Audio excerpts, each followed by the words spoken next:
The Chronicles of Narnia. C.S. Lewis. Book 1. The Magician's Nephew. Illustrated in color. By Pauline Baynes. To the Kilmer Family. Contents. Cover title page dedication 1, The Wrong Door 2, Diggory and his Uncle 3, The Wood Between the Worlds 4, The Bell and the Hammer 5, The Deplorable Word 6, The Beginning of Uncle Andrew's Troubles 7, What Happened at the Front Door 8, The Fight at the Lamppost 9, The Founding of Narnia 10, The First Joke and Other Matters 11, Diggory and his uncle are both in trouble 12, Strawberry's Adventure 13, and Unexpected Meeting 14, The Planting of the Tree 15, The End of this story and the beginning of all the others. The Chronicles of Narnia. Copyright about the publisher. 1. The Wrong Door. This is a story about something that happened long ago when your grandfather was a child. It is a very important story because it shows how all the comings and goings between our own world and the land of Narnia first began. In those days, Mr. Sherlock Holmes was still living in Baker Street and the Bastables were looking for treasure in the Lewisham Road. In those days, if you were a boy you had to wear a stiff-eaten collar every day, and schools were usually nastier than now. But meals were nicer, and as for sweets, I won't tell you how cheap and good they were, because it would only make your mouth water in vain. And in those days there lived in London a girl called Polly Plummer. She lived in one of a long row of houses which were all joined together. One morning she was out in the back garden when a boy scrambled up from the garden next door and put his face over the wall. Polly was very surprised because up till now there had never been any children in that house, but only Mr. Ketterley and Miss Ketterley, a brother and sister, old bachelor and old maid, living together. So she looked up, full of curiosity. The face of the strange boy was very grubby. It could hardly have been grubbier if he had first rubbed his hands in the earth, and then had a good cry, and then dried his face with his hands. As a matter of fact, this was very nearly what he had been doing. "Hello," said Polly. "Hello," said the boy. "What's your name?" "Polly," said Polly. "What's yours?" "Diggory," said the boy. "I say, what a funny name," said Polly. "It isn't half so funny as Polly," said Diggory. "Yes it is," said Polly. "No, it isn't," said Diggory.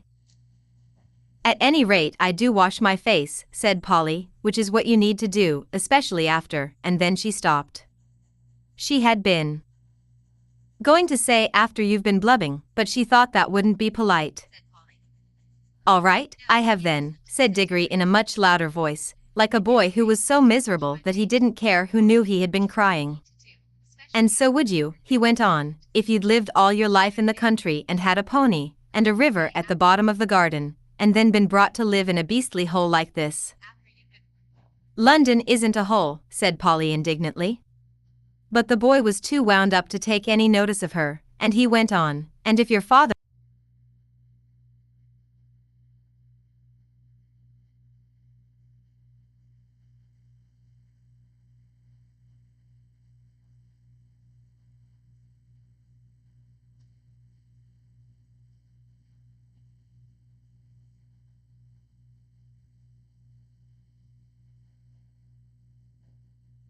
desperate criminals and get a reward. It's all rot to say a house would be empty all those years unless there was some mystery." "Daddy thought it must be the drains," said Polly. "Pooh. Grown-ups are always thinking of uninteresting explanations," said Diggory. Now that they were talking by daylight in the attic instead of by candlelight in the smuggler's cave, it seemed much less likely that the empty house would be haunted. When they had measured the attic, they had to get a pencil and do a sum. They both got different answers to it at first, and even when they agreed, I am not sure they got it right. They were in a hurry to start on the exploration. "We mustn't make a sound," said Polly as they climbed in again behind the cistern. Because it was such an important occasion, they took a candle each. Polly had a good store of these in her cave.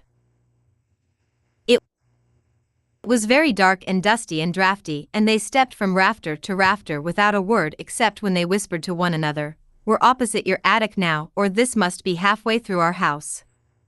And neither of them stumbled and the candles didn't go out, and at last they came where they could see a little door in the brick wall on their right. There was no bolt or handle on this side of it, of course, for the door had been made for getting in, not for getting out, but there was a catch, as there often is on the inside of a cupboard door, which they felt sure they would be able to turn. "Shall I?" said Diggory. "I'm game if you are," said Polly, just as she had said before. Both felt that it was becoming very serious, but neither would draw back. Diggory pushed round the catch with some difficulty. The door swung open and the sudden daylight made them blink. Then, with a great shock, they saw that they were looking, not into a deserted attic, but into a furnished room. But it seemed empty enough. It was dead silent. Polly's curiosity got the better of her. She blew out her candle and stepped out into the strange room, making no more noise than a mouse. It was shaped, of course, like an attic, but furnished as a sitting room. Every bit of the walls was lined with shelves, and every bit of the shelves was full of books. A fire was burning in the grate. You remember that it was a very cold, wet summer that year, and in front of the fireplace with its back toward them was a high-backed armchair.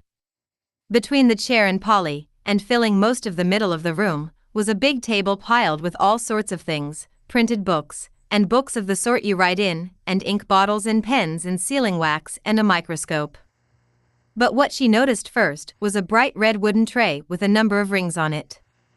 They were in pairs, a yellow one and a green one together, then a little space, and then another yellow one and another green one.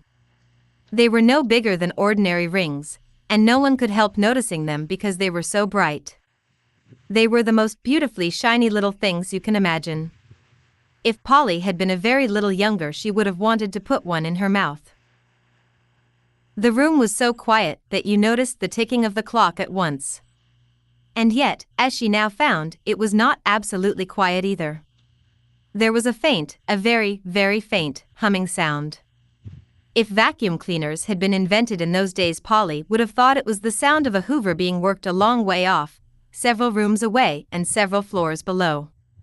But it was a nicer sound than that, a more musical tone, only so faint that you could hardly hear it.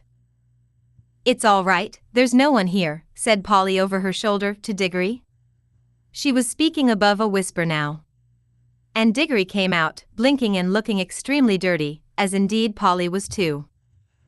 "This is no good," he said. "It's not an empty house at all. We'd better leave before anyone comes." "What do you think those are?" said Polly, pointing at the colored rings. "Oh, come on," said Diggory. "The sooner." He never finished what he was going to say, for at that moment something happened. The high-backed chair in front of the fire moved suddenly, and there rose up out of it, like a pantomime demon coming up out of a trapdoor, the alarming form of Uncle Andrew. They were not in the empty house at all, they were in Diggory's house and in the forbidden study.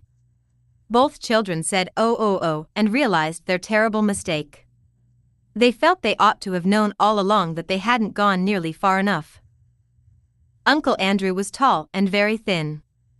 He had a long, clean-shaven face with a sharply pointed nose and extremely bright eyes and a great tousled mop of gray hair. Diggory was quite speechless, for Uncle Andrew looked 1,000 times more alarming than he had ever looked before. Polly was not so frightened yet, but she soon was. For the very first thing Uncle Andrew did was to walk across to the door of the room, shut it, and turn the key in the lock. Then he turned round, fixed the children. He got behind them and shut that door too and stood in front of it. Then he rubbed his hands and made his knuckles crack. He had very long, beautifully white fingers. "I am delighted to see you," he said. "2 children are just what I wanted." "Please, Mr. Ketterley," said Polly. "It's nearly my dinner time and I've got to go home. Will you let us out, please?" "Not just yet," said Uncle Andrew. "This is too good an opportunity to miss. I wanted 2 children. You see, I'm in the middle of a great experiment. I've tried it on a guinea pig and it seemed to work. But then a guinea pig can't tell you anything. And you can't explain to it how to come back. Look here, Uncle Andrew, said Diggory, it really is dinner time and they'll be looking for us in a moment. You must let us out. Must, said Uncle Andrew. Diggory and Polly glanced at one another. They dared not say anything, but the glances meant isn't this dreadful, and we must humor him. If you let us go for our dinner now, said Polly, we could come back after dinner. Ah, but how do I know that you would, said Uncle Andrew with a cunning smile. Then he seemed to change his mind. Well, he said, if you really must go, I suppose you must. I can't expect two youngsters like you to find it much fun talking to an old buffer like me. He sighed and went on. You've no idea how lonely I sometimes am. But no matter. Go to your dinner. But I must give you a present before you go. It's not every day that I see a little girl in my dingy old study, especially, if I may say so, such a very attractive young lady as yourself. Polly began to think he might not really be mad after all. Wouldn't you like a ring, my dear, said Uncle Andrew to Polly. Do you mean one of those yellow or green ones, said Polly. How lovely. Not a green one, said Uncle Andrew. I'm afraid I can't give the green ones away. But I'd be delighted to give you any of the yellow ones, with my love. Come and try one on.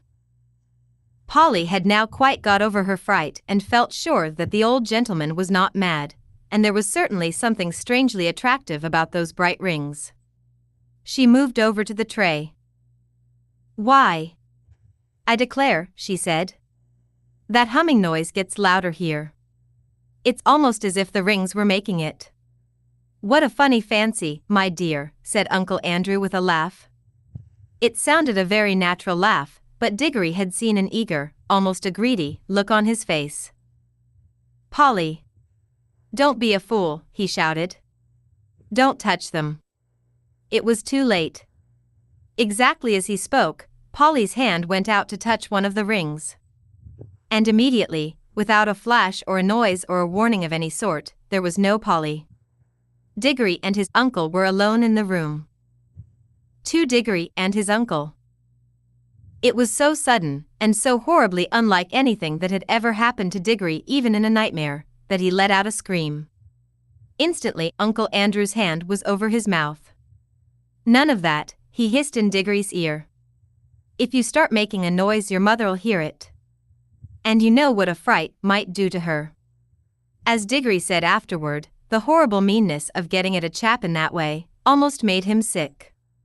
But of course he didn't scream again. That's better, said Uncle Andrew. Perhaps you couldn't help it. It is a shock when you first see someone vanish. Why, it gave even me a turn when the guinea pig did it the other night. Was that when you yelled? Asked Diggory. Oh, you heard that, did you? I hope you haven't been spying on me? No, I haven't, said Diggory indignantly. But what's happened to Polly? Congratulate me, my dear boy, said Uncle Andrew, rubbing his hands. My experiment has succeeded. The little girl's gone, vanished, right out of the world. What have you done to her? Sent her to, well, to another place. What do you mean? Asked Diggory. Uncle Andrew sat down and said, well, I'll tell you all about it. Have you ever heard of old Mrs. Nephew? Wasn't she a great aunt or something? Said Diggory. Not exactly, said Uncle Andrew. She was my godmother. That's her, there, on the wall. Diggory looked and saw a faded photograph. It showed the face of an old woman in a bonnet. And he could now remember that he had once seen a photo of the same face in an old drawer, at home, in the country. He had asked his mother who it was and mother had not seemed to want to talk about the subject much. It was not at all a nice face, Diggory thought, though of course with those early photographs one could never really tell. Was there, wasn't there, something wrong about her, Uncle Andrew, he said. Well, said Uncle Andrew with a chuckle, it depends what you call wrong. People are so narrow-minded. She certainly got very queer in later life. Did very unwise things. That was why they shut her up. In an asylum, do you mean? Oh no, no, no, said Uncle Andrew in a shocked voice. Nothing of that sort. Only in prison. I say, said Diggory. What had she done? Ah, poor woman, said Uncle Andrew. She had been very unwise. There were a good many different things. We needn't go into all that. She was always very kind to me. But look here, what has all this got to do with Polly? I do wish you'd. All in good time, my boy, said Uncle Andrew. They let old Mrs. Nephew out before she died, and I was one of the very few people whom she would allow to see her in her last illness. She had got to dislike ordinary, ignorant people, you understand. I do myself. But she and I were interested in the same sort of things. It was only a few days before her death that she told me to go to an old bureau in her house and open a secret drawer and bring her a little box that I would find there. The moment I picked up that box, I could tell by the pricking in my fingers that I held some great secret in my hands. She gave it me and made me promise that as soon as she was dead I would burn it, unopened, with certain ceremonies. That promise I did not keep. Well, then, it was jolly rotten of you, said Diggory. Rotten, said Uncle Andrew with a puzzled look. Oh, I see. You mean that little boys ought to keep their promises? Very true, most right and proper, I'm sure, and I'm very glad you have been taught to do it.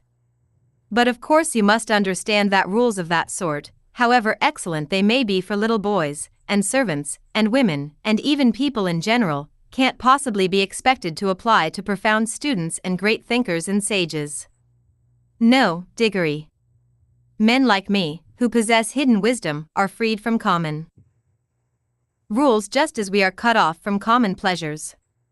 Ours, my boy, is a high and lonely destiny. As he said this he sighed and looked so grave and noble and mysterious that for a second Diggory really thought he was saying something rather fine.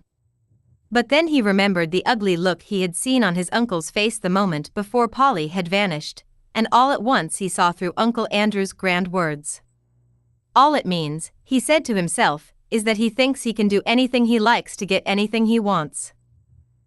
Of course, said Uncle Andrew, I didn't dare to open the box for a long time, for I knew it might contain something highly dangerous. For my godmother was a very remarkable woman. The truth is, she was one of the last mortals in this country who had fairy blood in her. She said there had been 2 others in her time. One was a duchess and the other was a charwoman. In fact, Diggory, you are now talking to the last man, possibly, who really had a fairy godmother. There. That'll be something for you to remember when you are an old man yourself. I bet she was a bad fairy, thought Diggory, and added out loud, but what about Polly? How you do harp on that, said Uncle Andrew. As if that was what mattered. My first task was of course to study the box itself. It was very ancient.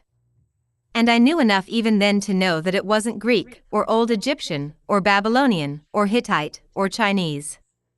It was older than any of those nations. Ah, that was a great day when I at last found out the truth. The box was Atlantean, it came from the lost island of Atlantis. That meant it was centuries older than any of the Stone Age things they dig up in Europe. And it wasn't a rough, crude thing like them either. For in the very dawn of time Atlantis was already a great city with palaces and temples and learned men. He paused for a moment as if he expected Diggory to say something. But Diggory was disliking his uncle more every minute, so he said nothing. Meanwhile, continued Uncle Andrew, I was learning a good deal in other ways. It wouldn't be proper to explain them to a child, about magic in general. That meant that I came to have a fair idea what sort of things might be in the box. By various tests I narrowed down the possibilities. I had to get to know some devilish queer people, and go through some very disagreeable experiences. That was what turned my head gray. One doesn't become a magician for nothing. My health broke down in the end. But I got better. And at last I actually knew. Although there was not really the least chance of anyone overhearing them, he leaned forward and almost whispered as he said, "The Atlantean box contained something that had been brought from another world when our world was only just beginning." "What?" asked Diggory, who was now interested in spite of himself. "Only dust," said Uncle Andrew. "Fine, dry dust. Nothing much to look at. Not much to show for a lifetime of toil, you might say.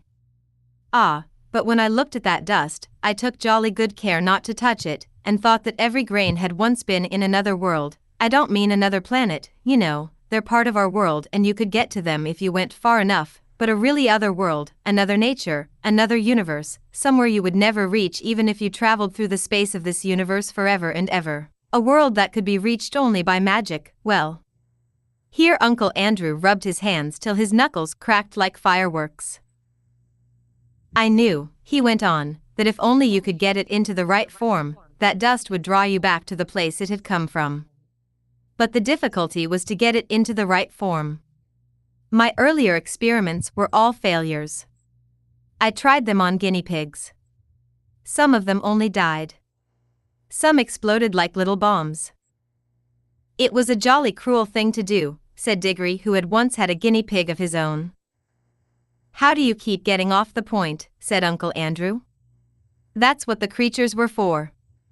I'd bought them myself. Let me see, where was I?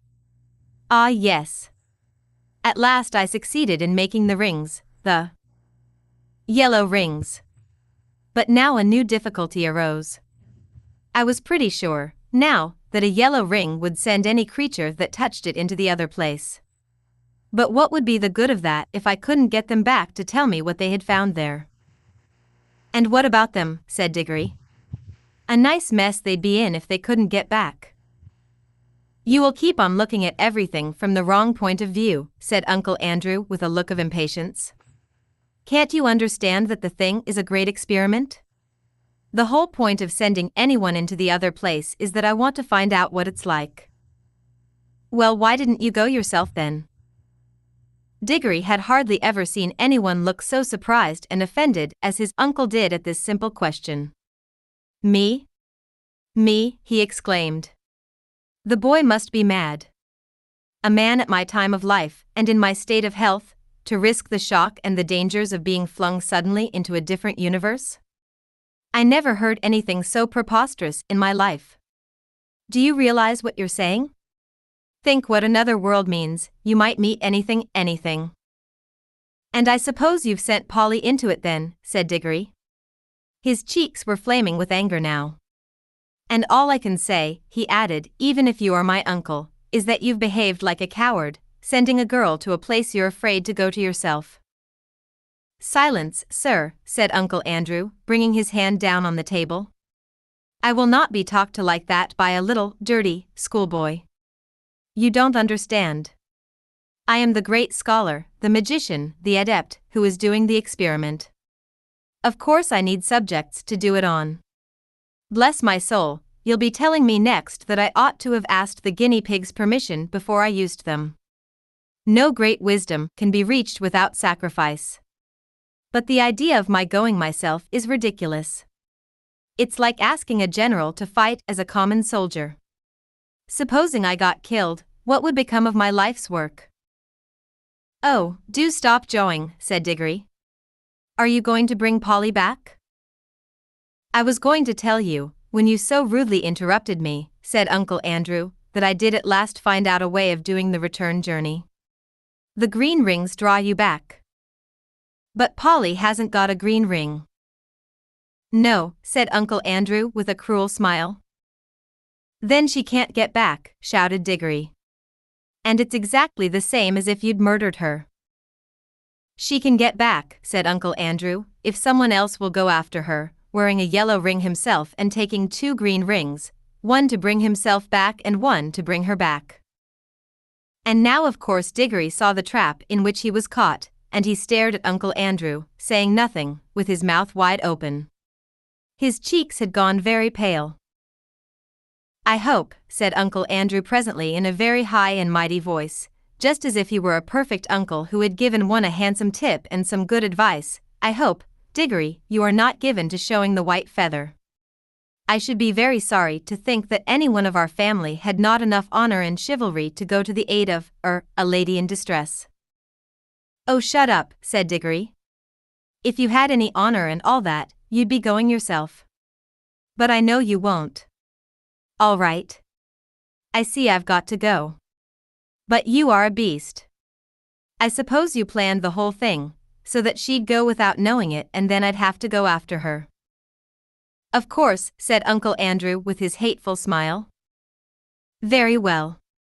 I'll go. But there's one thing I jolly well mean to say first. I didn't believe in magic till today. I see now it's real. Well, if it is, I suppose all the old fairy tales are more or less true.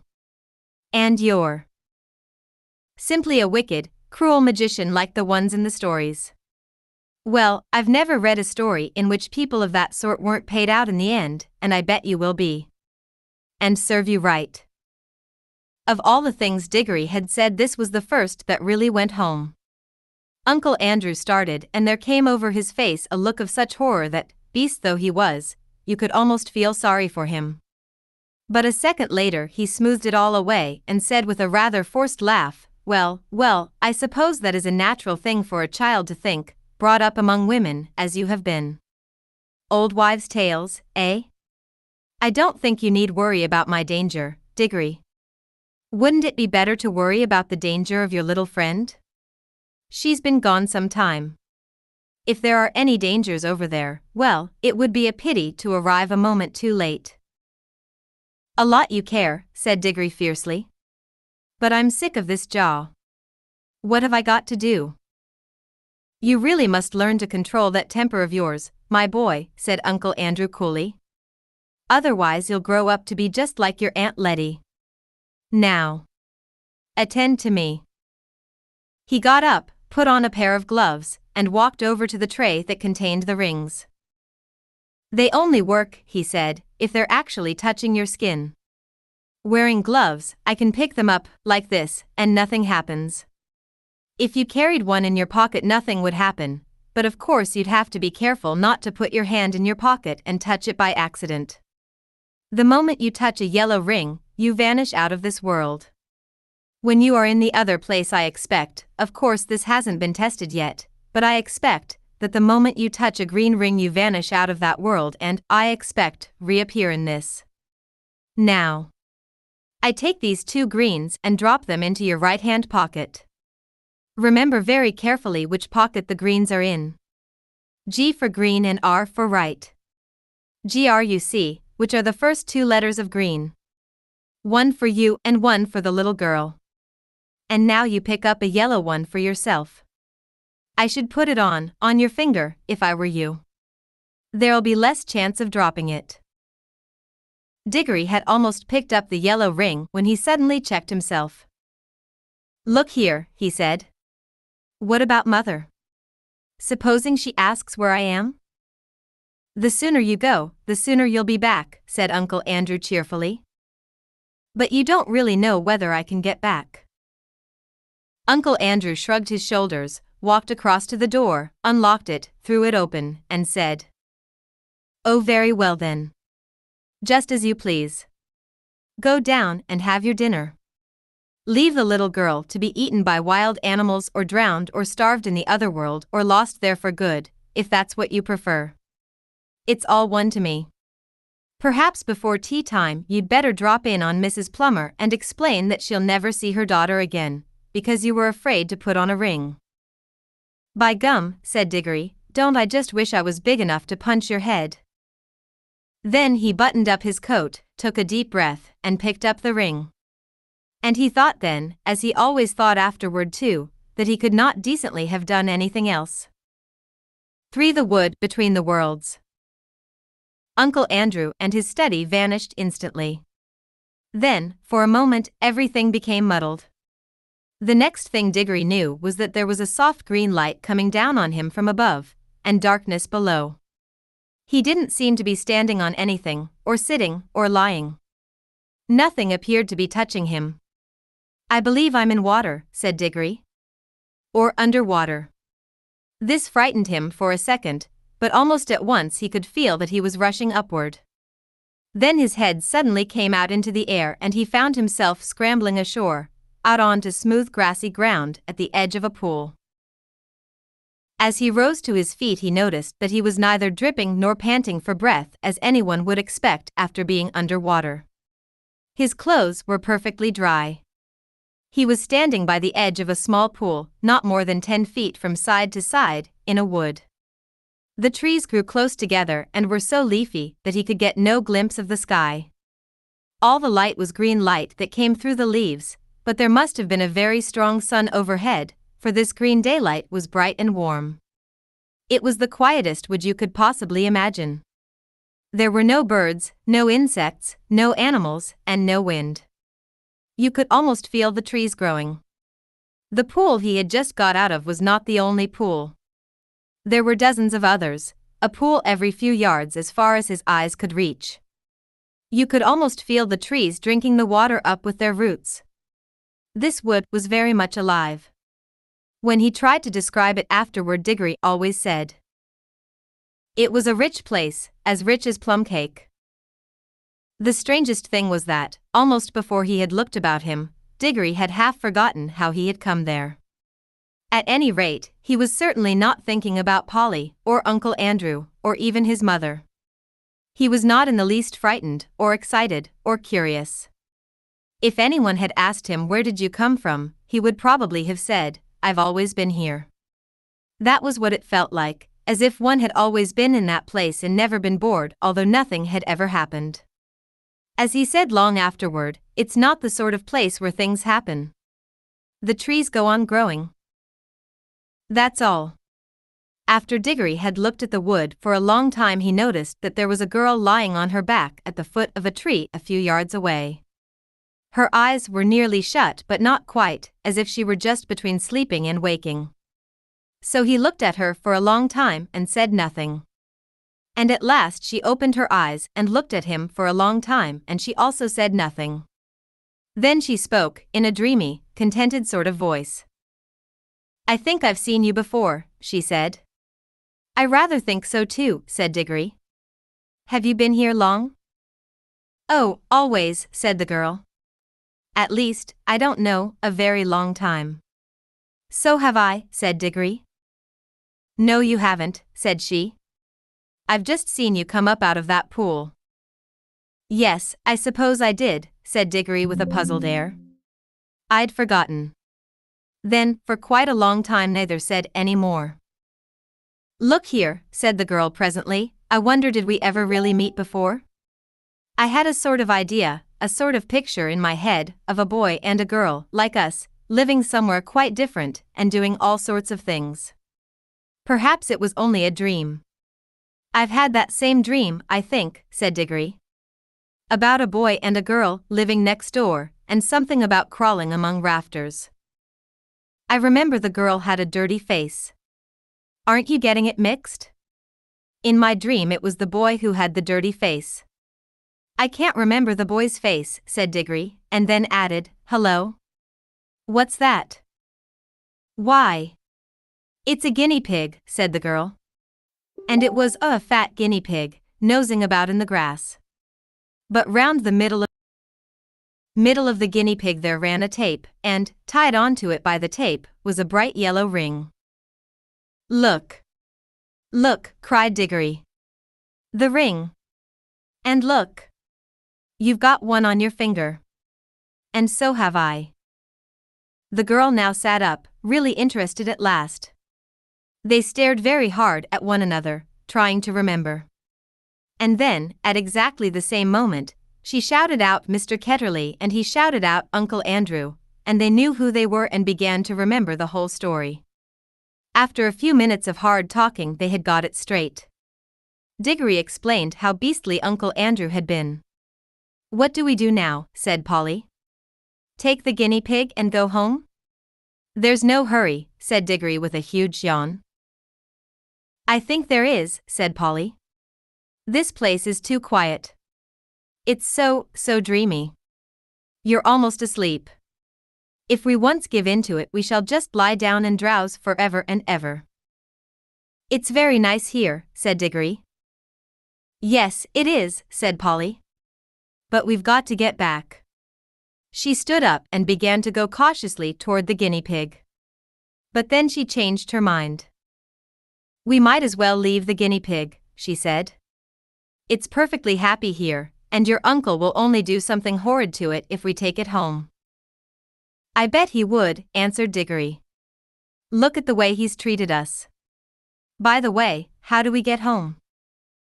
Go back into the pool, I expect. They came and stood together at the edge looking down into the smooth water. It was full of the reflection of the green, leafy branches. They made it look very deep. We haven't any bathing things, said Polly. We shan't need them, silly, said Diggory. We're going in with our clothes on. Don't you remember it didn't wet us on the way up? Can you swim? A bit. Can you? Well, not much. I don't think we shall need to swim, said Diggory. We want to go down, don't we? Neither of them much liked the idea of jumping into that pool, but neither said so to the other. They took hands and said 1, 2, 3, go and jumped. There was a great splash and of course they closed their eyes. But when they opened them again they found they were still standing, hand in hand, in that green wood, and hardly up to their ankles in water. The pool was apparently only a couple of inches deep. They splashed back onto the dry ground. What on earth's gone wrong, said Polly in a frightened voice, but not quite so frightened as you might expect, because it is hard to feel really frightened in that wood. The place is too peaceful. Oh. I know, said Diggory. Of course it won't work. We're still wearing our yellow rings. They're for the outward journey, you know. The green ones take you home. We must change rings. Have you got pockets? Good. Put your yellow ring in your left. I've got 2 greens. Here's one for you. They put on their green rings and came back to the pool. But before they tried another jump, Diggory gave a long oh. What's the matter, said Polly. I've just had a really wonderful idea, said Diggory. What are all the other pools? How do you mean? Why, if we can get back to our own world by jumping into this pool, mightn't we get somewhere else by jumping into one of the others? Supposing there was a world at the bottom of every pool. But I thought we were already in your Uncle Andrew's other world or other place or whatever he called it. Didn't you say, oh bother Uncle Andrew, interrupted Diggory. I don't believe he knows anything about it. He never had the pluck to come here himself. He only talked of one other world. But suppose there were dozens? You mean, this wood might be only one of them? No, I don't believe this wood is a world at all. I think it's just a sort of in-between place. Polly looked puzzled. Don't you see, said Diggory. No, do listen. Think of our tunnel under the slates at home. It isn't a room in any of the houses. In a way, it isn't really part of any of the houses. But once you're in the tunnel you can go along it and come out into any of the houses in the row. Mightn't this would be the same, a place that isn't in any of the worlds, but once you've found that place you can get into them all. Well, even if you can, began Polly, but Diggory went on as if he hadn't heard her. And of course that explains everything, he said. That's why it is so quiet and sleepy here. Nothing ever happens here. Like at home. It's in the houses that people talk and do things and have meals. Nothing goes on in the in-between places, behind the walls and above the ceilings and under the floor, or in our own tunnel. But when you come out of our tunnel you may find yourself in any house. I think we can get out of this place into jolly well anywhere. We don't need to jump back into the same pool we came up by. Or not just yet. The wood between the worlds, said Polly dreamily. It sounds rather nice. Come on, said Diggory. Which pool shall we try? Look here, said Polly, I'm not going to try any new pool till we've made sure that we can get back by the old one. We're not even sure if it'll work yet. Yes, said Diggory. And get caught by Uncle Andrew and have our rings taken away before we've had any fun. No thanks. Couldn't we just go part of the way down into our own pool, said Polly. Just to see if it works. Then if it does, we'll change rings and come up again before we're really back in Mr. Ketterley's study. Can we go part of the way down? Well, it took time coming up. I suppose it'll take a little time going back. Diggory made rather a fuss about agreeing to this, but he had to in the end because Polly absolutely refused to do any exploring in new worlds until she had made sure about getting back to the old one. She was quite as brave as he about some dangers, the wasps, for instance, but she was not so interested in finding out things nobody had ever heard of before, for Diggory was the sort of person who wants to know everything, and when he grew up he became the famous Professor Kirk who comes into other books. After a good deal of arguing they agreed to put on their green rings, green for safety, said Diggory, so you can't help remembering which is which, and hold hands and jump. But as soon as they seemed to be getting back to Uncle Andrew's study, or even to their own world, Polly was to shout change and they would slip off their greens and put on their yellows. Diggory wanted to be the one who shouted change, but Polly wouldn't agree. They put on the green rings, took hands, and once more shouted, 1, 2, 3, to go. This time it worked. It is very hard to tell you what it felt like, for everything happened so quickly. At first there were bright lights moving about in a black sky. Diggory always thinks these were stars and even swears that he saw Jupiter quite close enough to see its moon. But almost at once there were rows and rows of roofs and chimney pots about them, and they could see St. Paul's and knew they were looking at London. But you could see through the walls of all the houses.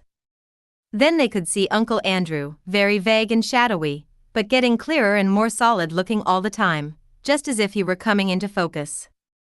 But before he became quite real Polly shouted change, and they did change, and our world faded away like a dream, and the green light above grew stronger and stronger, till their heads came out of the pool and they scrambled ashore. And there was the wood all about them, as green and bright and still as ever. The whole thing had taken less than a minute. There, said Diggory. That's all right. Now for the adventure. Any pool will do. Come on. Let's try that one. Stop, said Polly. Aren't we going to mark this pool? They stared at each other and turned quite white as they realized the dreadful thing that Diggory had just been going to do. For there were any number of pools in the wood, and the pools were all alike and the trees were all alike, so that if they had once left behind the pool that led to our own world without making some sort of landmark, the chances would have been 100 to 1 against their ever finding it again. Diggory's hand was shaking as he opened his penknife and cut out a long strip of turf on the bank of the pool. The soil, which smelled nice, was of a rich reddish brown and showed up well against the green. It's a good thing one of us has some sense, said Polly. Well, don't keep on gassing about it, said Diggory. Come along, I want to see what's in one of the other pools. And Polly gave him a pretty sharp answer and he said something even nastier in reply. The quarrel lasted for several minutes, but it would be dull to write it all down. Let us skip on to the moment at which they stood with beating hearts and rather scared faces on the edge of the unknown pool with their yellow rings on and held hands and once more said 1, 2, 3, go. Splash. Once again it hadn't worked. This pool, too, appeared to be only a puddle. Instead of reaching a new world they only got their feet wet and splashed their legs for the second time that morning. If it was a morning, it seems to be always the same time in the wood between the worlds. Blast and botheration, exclaimed Diggory. What's gone wrong now? We've put our yellow rings on all right. He said yellow for the outward journey. Now the truth was that Uncle Andrew, who knew nothing about the wood between the worlds, had quite a wrong idea about the rings. The yellow ones weren't outward rings and the green ones weren't homeward rings, at least, not in the way he thought. The stuff of which both were made had all come from the wood. The stuff in the yellow rings had the power of drawing you into the wood. It was stuff that wanted to get back to its own place, the in-between place. But the stuff in the green rings is stuff that is trying to get out of its own place, so that a green ring would take you out of the wood into a world. Uncle Andrew, you see, was working with things he did not really understand. Most magicians are. Of course, Diggory did not realize the truth quite clearly either, or not till later. But when they had talked it over, they decided to try their green rings on the new pool, just to see what happened. "I'm game if you are," said Polly. But she really said this because, in her heart of hearts, she now felt sure that neither kind of ring was going to work at all in the new pool, and so there was nothing worse to be afraid of than another splash. I am not quite sure that Diggory had not the same feeling. At any rate, when they had both put on their greens and come back to the edge of the water, and taken hands again, they were certainly a good deal more cheerful and less solemn than they had been the first time. 1, 2, 3, go, said Diggory. And they jumped for the bell and the hammer. There was no doubt about the magic this time. Down and down they rushed, first through darkness and then through a mass of vague and whirling shapes which might have been almost anything. When you had seen that sky you wondered that there should be any light at all. "It's very funny weather here," said Diggory. "I wonder if we've arrived just in time for a thunderstorm, or an eclipse." "I don't like it," said Polly. Both of them, without quite knowing why, were talking in whispers. And though there was no reason why they should still go on holding hands after their jump, they didn't let go. The walls rose very high all round that courtyard. They had many great windows in them, windows without glass, through which you saw nothing but black darkness. Lower down there were great pillared arches, yawning blackly like the mouths of railway tunnels. It was rather cold. The stone of which everything was built seemed to be red, but that might only be because of the curious light. It was obviously very old. Many of the flat stones that paved the courtyard had cracks across them. None of them fitted closely together and the sharp corners were all worn off. One of the arched doorways was half filled up with rubble. The two children kept on turning round and round to look at the different sides of the courtyard. One reason was that they were afraid of somebody, or something, looking out of those windows at them when their backs were turned. "Do you think anyone lives here?" said Diggory at last, still in a whisper. "No," said Polly. "It's all in ruins. We haven't heard a sound since we came." "Let's stand still and listen for a bit," suggested Diggory.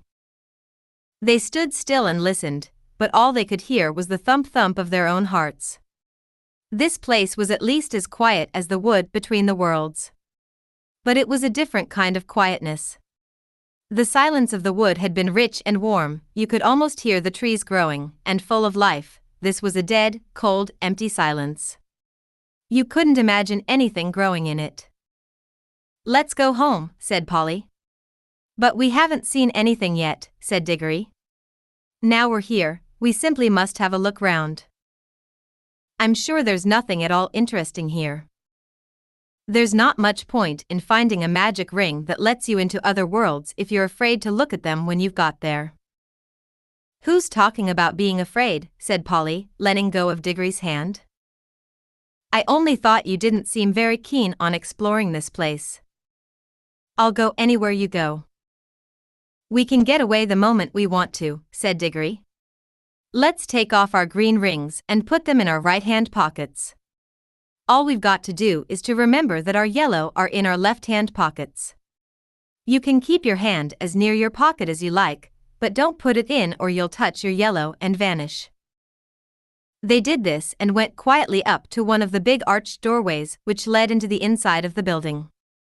And when they stood on the threshold and could look in, they saw it was not so dark inside as they had thought at first. It led into a vast, shadowy hall which appeared to be empty, but on the far side there was a row of pillars with arches between them, and through those arches there streamed in some more of the same tired-looking light. They crossed the hall, walking very carefully for fear of holes in the floor or of anything lying about that they might trip over. It seemed a long walk. When they had reached the other side, they came out through the arches and found themselves in another and larger courtyard. "That doesn't look very safe," said Polly, pointing at a place where the wall bulged outward and looked as if it were ready to fall over into the courtyard. In one place a pillar was missing between two arches, and the bit that came down to where the top of the pillar ought to have been hung there with nothing to support it. Clearly, the place had been deserted for hundreds, perhaps thousands, of years. "If it's lasted till now, I suppose it'll last a bit longer," said Diggory. "But we must be very quiet. You know, a noise sometimes brings things down, like an avalanche in the Alps." They went on out of that courtyard into another doorway, and up a great flight of steps and through vast rooms that opened out of one another till you were dizzy with the mere size of the place.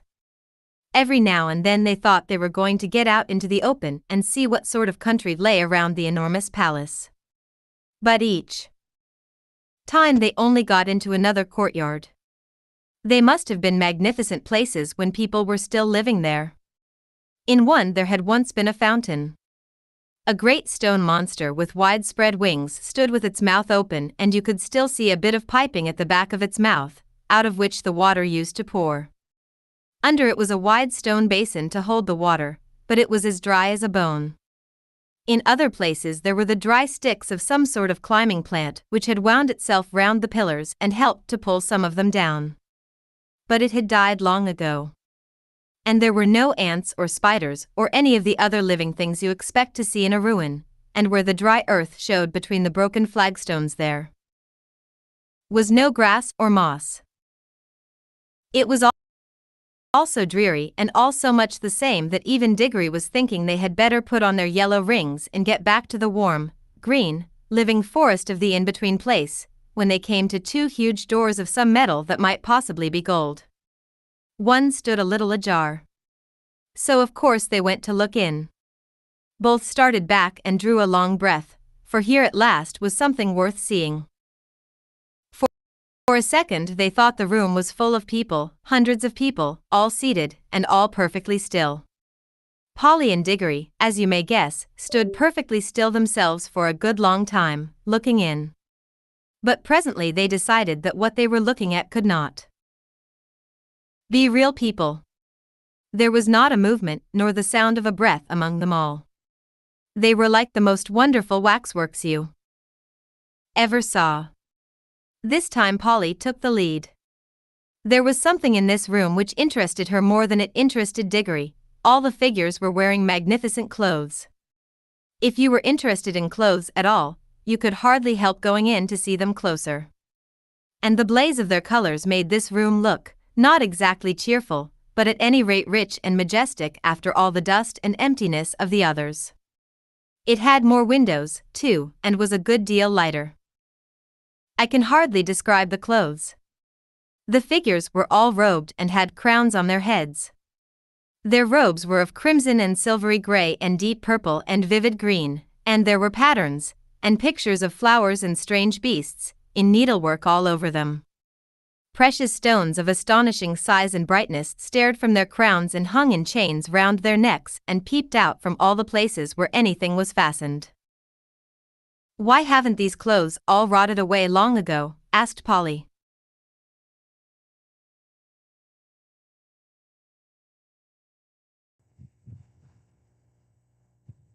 Magic, whispered Diggory.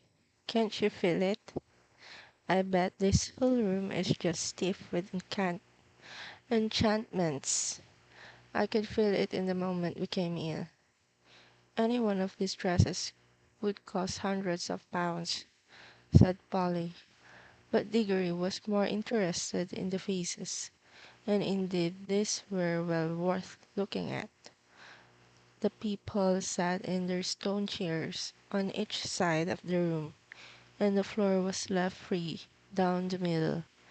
You could walk down and look at the faces in turn. They were nice people, I think, said Dickory.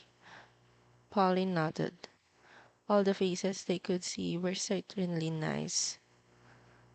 Both the men and women looked kind and wise, and they seemed to come of a handsome race. But after the children had gone a few steps down the room, they came to faces that looked a little different. These were very solemn faces. You felt you would have to mind your P's and Q's if you ever met living people who looked like that. Then, when they had gone a little further, they found themselves among faces they didn't like. This was about the middle of the room. The faces here looked very strong and proud and happy, but they looked cruel. A little further and they looked crueler. Further on again they were still cruel, but they no longer looked happy. They were even despairing faces, as if the people they belonged to had done dreadful things and also suffered dreadful things. The last figure of all was the most interesting. A woman, even more richly dressed than the others, very tall, but every figure in that room was taller than the people of our world, with a look of such fierceness and pride that it took your breath away. Yet she was beautiful too. Years afterward, when he was an old man, Diggory said he had never in all his life known a woman is so beautiful. It is only fair to add that Polly always said she couldn't see anything especially beautiful about her. This woman, as said, was the last, but there were plenty of empty chairs beyond her, as if the room had been intended for a much larger collection of images. I do wish we knew the story that's behind all this, said Diggory. Let's go back and look at the table sort of thing in the middle of the room. The thing in the middle of the room was not exactly a table. It was a square pillar with 4 feet high, and on it there rose a little golden ark, from which there hung a little golden bell, and beside this there lay a little golden hammer to hit the bell with. I wonder, I wonder, I wonder, said Diggory. There seems to be something written here, said Polly, stooping down and looking at the side of the pillar. By gum, so there is, said Diggory, but of course we shan't be able to read it. Shall we? I'm not so sure, said Polly. They both looked at it hard and, as you might have expected, the letters cut in the stone were strange.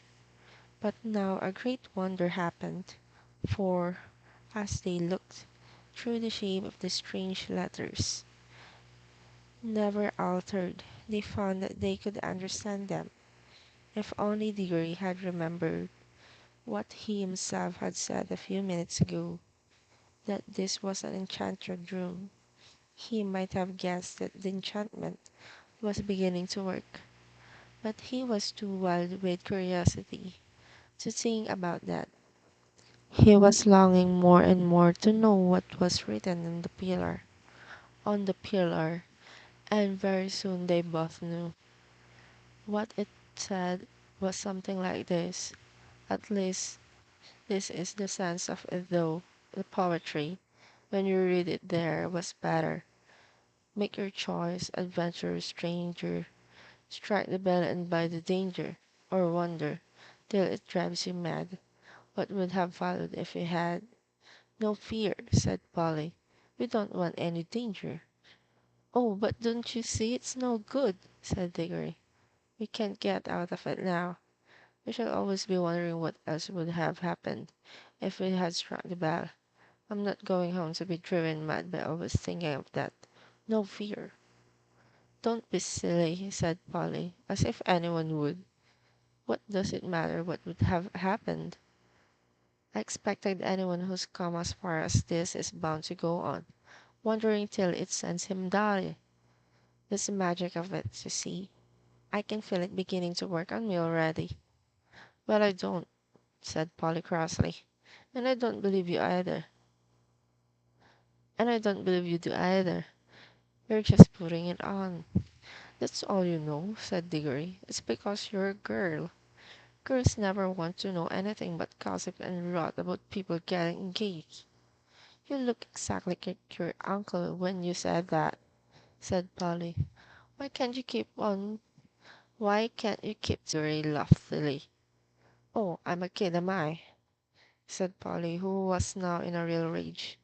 Well, you did not be bothered by having a kid with you any longer then. I'm off. I've had enough of this place, and I've had enough of you too. You beastly, stuck-up, obstinate pig. None of that, said Tigger in a voice even nastier than he meant to be, for he saw Polly's hand moving to her pocket to get hold of her yellow ring. I can't excuse what he did next except by saying that he was very sorry for it afterward, and so were a good many other people. Before Polly's hand reached her pocket, he grabbed her wrist, leaning across her with his back against her chest. Then, keeping her other arm out of the way with his other elbow, he leaned forward, picked up the hammer, and struck the golden bell a light, smart tap. Then he let her go, and they fell apart, staring at each other and breathing hard. Polly was just beginning to cry, not with fear, and not even because he had hurt her wrist quite badly, but with furious anger. Within 2 seconds, however, they had something to think about the truth as loud as it had been to begin with. It was soon so loud that if the children had tried to speak, but they weren't thinking of speaking now, they were just standing with their mouths open. They would not have heard one another. Very soon it was so loud that they could not have heard one another even by shouting, and still it grew, all on one note, a continuous sweet sound, though the sweetness had something horrible about it, till all the air in that great room was throbbing with it, and they could feel the stone floor trembling under their feet.